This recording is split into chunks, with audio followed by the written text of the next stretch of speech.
Good morning dear students. Lesson number 2 हम पहले ही प्रारंभ कर चुके हैं। भारतीय संविधान में अधिकार। पिछली वीडियो में हमने संविधान के अधिकार का इंट्रोडक्शन यानी परिचय पढ़ा था। आज हम उसको थोड़ा सा आगे बढ़ा रहे हैं। बेटा, भारतीय संविधान में अधिकार दिए गए हैं, न केवल भारतीय संविधान में बल्कि पूरे वर्ल्ड के अंदर, पूरे संसार में सभी लोगों को समान रूप से अधिकार प्रदान किए गए हैं। यहाँ हम केवल भारतीय संविधान में प्राप्त अधिकारों की बात कर रहे हैं। तो ये जो मौलिक अधिकार हैं, अधिकारों को मौलिक अधिकार भी कहते हैं। इन मौलिक अधिकारों की जो सूची है, मौलिक अधिकारों की जो सूची है उसको हम अधिकारों का घोषणा पत्र भी कहते हैं। अधिकारों की जो सूची है हमारे यहाँ पर, उसको हम अधिकारों का घोषणा पत्र भी कहते हैं। मीन्स क्या हुआ कि सरकार के द्वारा आम जनता को, नागरिकों को अधिकार समान रूप से जो प्रदान किए गए हैं वो उनकी तरफ से वो पूर्ण रूप से सुरक्षित है। हमारे यहाँ पर इस समय 6 मौलिक अधिकारों का प्रावधान है। नंबर 1, समता का अधिकार। समता मीन्स समानता, समानता का अधिकार। दूसरा है स्वतंत्रता का अधिकार, स्वतंत्र है हमारा कार्य में करने में। तीसरा है शोषण के विरुद्ध अधिकार, यानी यदि हमारा शोषण होता है तो हम उसका विरोध कर सकते हैं। चौथा, धार्मिक स्वतंत्रता का अधिकार, हम किसी भी धर्म को मान सकते हैं, किसी भी धर्म को त्याग सकते हैं, अपना सकते हैं। पांचवा है सांस्कृतिक और शैक्षिक अधिकार, हम किस संस्कृति को अपनाते हैं, कौन सी शिक्षा हम प्रदान करना चाहते हैं, कौन सी प्राप्त करना चाहते हैं, हमारा सरोकार कौन सी संस्कृति और कौन सी शिक्षा से होगा, ये हमारा अधिकार है। छठा है संवैधानिक उपचारों का अधिकार। संवैधानिक उपचारों का अधिकारों का मतलब है कि जो सभी अधिकार हैं इनको सरकार के द्वारा संरक्षित प्रदान किया जाए, सुरक्षा प्रदान की जाए, और कोर्ट के द्वारा इनका हनन होगा तो हम कोर्ट के द्वारा इनको पालना करा लें या इन अधिकारों को इम्प्लीमेंट कराने में हमारी मदद हो। ये संवैधानिक उपचारों का अधिकार है। सबसे पहले हम आज समता यानी समानता का अधिकार के बारे में पढ़ रहे हैं। समानता का अधिकार कहाँ कहाँ पर है ये देख रहे हैं। सबसे पहले कानून के समक्ष समानता। कानून के समक्ष किसी भी धनी या गरीब या मध्यम वर्ग को लेकर या पैसों को लेकर किसी भी प्रकार की असमानता नहीं हो, सभी लोगों को बराबर रूप से समानता हो और समान संरक्षण कानून के समान प्रदान हो। धर्म के आधार पर समानता हो कि किसी धर्म के आधार पर असमानता नहीं, इस धर्म का है तो ये काम नहीं कर सकते, इस धर्म का है तो ये काम नहीं कर सकते। मूल वंश के आधार पर समानता होनी चाहिए। किसी वंश को लेकर भेदभाव नहीं हो, किसी जाति को लेकर भेदभाव नहीं कि ये इस जाति का ये काम नहीं कर सकता, ये इस जाति का ये काम नहीं कर सकता। ऐसे ही लिंग, ये पुरुष हैं ये काम कर सकते हैं, महिलाएं ये काम नहीं कर सकती। इस तरह का कोई भी भेदभाव संविधान में उल्लंघनीय है, गलत है। जन्म स्थान के आधार पर भेदभाव कि वो व्यक्ति ने जन्म मान लिया है इसलिए वो ये पद पर नहीं आ सकता, ये पद ग्रहण नहीं कर सकता, इन सब का निषेध किया गया है। साथ ही जन्म, जाति, धर्म, लिंग के आधार पर हम कहें कि ये दुकान पर नहीं आ सकता, इस होटल पे नहीं आ सकता, इन कुओं पे नहीं आ सकता, तालाबों में नहीं जा सकता, मंदिर में नहीं जा सकता, मस्जिद में नहीं जा सकता, ये सभी चीज़ों को यहाँ कानून के समक्ष समानता के रूप में गलत माना गया है। इसी का दूसरा पॉइंट है रोजगार में अवसर की समानता। रोजगार में अवसर की समानता का मतलब है कि जितने भी रोजगार हैं, चाहे वो किसी भी प्रकार के, छोटे लेवल से लेकर बड़े लेवल तक के रोजगारों में हम सबको पर्याप्त समानता प्रदान की गई है।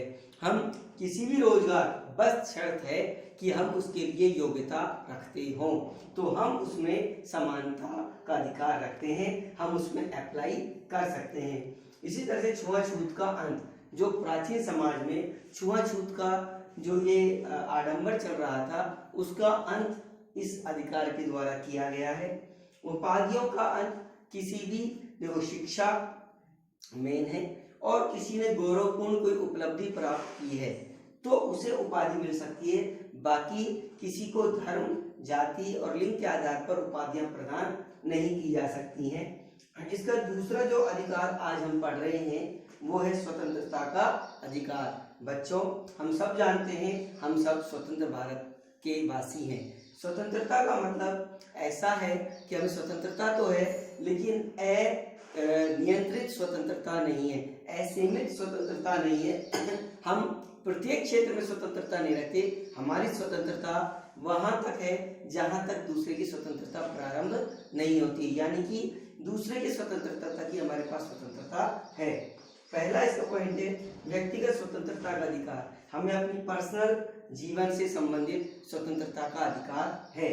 जैसे हम भाषण देने का अधिकार, अपनी बात को रखने का अधिकार है, हमें अभिव्यक्ति अपनी बात को कहने का अधिकार है, शांतिपूर्ण जमा हो सकते हैं हम समाज के लोग या अन्य तरह के लोग एक जगह पर शांतिपूर्ण तरीके से जमा हो सकते हैं और सभा भी कर सकते हैं, सभा करने का भी हमें अधिकार प्रदान है।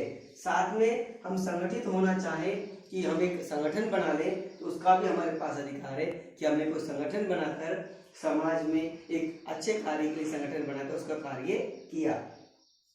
साथ ही साथ भारत में आने जाने की हमें स्वतंत्रता है, हम कहीं भी जा सकते हैं, भारत में कहीं भी आ सकते हैं। साथ ही किसी भी हिस्से में बसने और रहने का अधिकार भी है। हम भारत के किसी भी हिस्से में रह सकते हैं, बस सकते हैं, आ सकते हैं, जा सकते हैं। और साथ ही पेशा, कोई भी व्यापार, कोई भी कार्य चुनने का भी हमें अधिकार है कि हम कौन सा कार्य करें। ये व्यक्ति की स्वतंत्रता है, ये उसका पर्सनल विचार है कि वो कौन सा काम करेगा या कौन सा काम नहीं करेगा। इसके अलावा अपराधों, जो अपराधी होते हैं, अपराधों के लिए भी दोष सिद्धि में संरक्षण। यदि दोष सिद्ध हो गया है तो उसको आगे अपील करने का अधिकार होगा। वो अपने संतुष्टि तक आगे अपील कर कोर्ट में संरक्षण ले सकता है। जीवन की रक्षा और दैहिक स्वतंत्रता, हम अपने जीवन की सुरक्षा का अधिकार रखते हैं। यदि हमारे जीवन को खतरा है तो हम इसके लिए अपील कर सकते हैं, कोर्ट से संरक्षण प्राप्त कर सकते हैं। दैहिक स्वतंत्रता, हमारे शरीर को स्वतंत्रता प्राप्त हो, हमारा शरीर स्वतंत्रता प्राप्त रखता है और वो अपने अकॉर्डिंग काम कर सकता है। शिक्षा का अधिकार, हमें अब शिक्षा का अधिकार प्रदान है, प्राप्त है कि हम शिक्षा प्राप्त करने का अधिकार रखते हैं। यदि शिक्षा प्राप्त करने से हमें कोई भी किसी भी प्रकार का कोई वंचितता प्राप्त होती है, माता पिता या परिवार या अन्य सदस्य समाज कोई रोकने की प्रयास करे तो हम उसके प्रयास को विफल कर सकते हैं, हम उसका हमें अधिकार प्राप्त है। अभियुक्त, जो अभियुक्त हो गए हैं यानी जिन पर केस चल रहा है या किसी को सजा मिल गई है तो उसके लिए भी हमारे पास अधिकार है। यदि सजा मिल गई तो हम कोर्ट में अपील कर सकते हैं और कोर्ट में अपील करके हम अपनी अधिकारों का उपयोग कर सकते हैं। बच्चों, समानता और स्वतंत्रता के दो अधिकारों को हमने पढ़ा।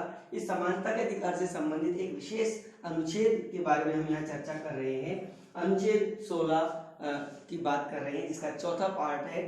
इसमें अनुच्छेद में क्या बताया गया है, इस अनुच्छेद की कोई भी बात राज्यों को पिछड़े हुए नागरिकों, राज्यों में जो पिछड़े हुए नागरिक हैं उनको किसी भी वर्ग के पक्ष में जिनका प्रतिनिधित्व राज्य की राय में या राज्य की अधीन सेवाओं में पर्याप्त नहीं हो, जो वर्ग है राज्य में, यदि उसका प्रतिनिधित्व उस राज्य में पर्याप्त नहीं है या नियुक्तों, उनको नियुक्तियों या पदों में आरक्षण का प्रावधान करने से कोई भी राज्य सरकार को नहीं रोक सकेगा। आप समझ रहे होंगे, एक तरफ तो मैं समानता की बात कर रहा हूँ, एक तरफ मैं आरक्षण की बात कर रहा हूँ। इसमें विरोधाभास ये है बेटा कि जहां पर कोई समाज, कोई वर्ग, कोई विशेष तरह के लोग यदि उस समाज की मुख्य धारा से पिछड़े हुए हैं तो उनको समाज की मुख्य धारा में लाने के लिए हम उनको आरक्षण प्रदान कर सकते हैं जब तक वो मुख्य धारा में शामिल नहीं हो, और मुख्य धारा में शामिल होने के बाद उस आरक्षण को समाप्त भी किया जा सकता है। तो आज हमने ये दो अधिकार पढ़े हैं और ये दो अधिकार मैं समझता हूँ इनको आप कॉपी में क्लास वर्क के रूप में नोट करेंगे और नोट करके ये अधिकारों की जो पॉइंट्स मैंने लिखे इनको लर्न भी करेंगे और आगे के जो अधिकार हैं उनके बारे में हम अगली वीडियो में चर्चा करेंगे।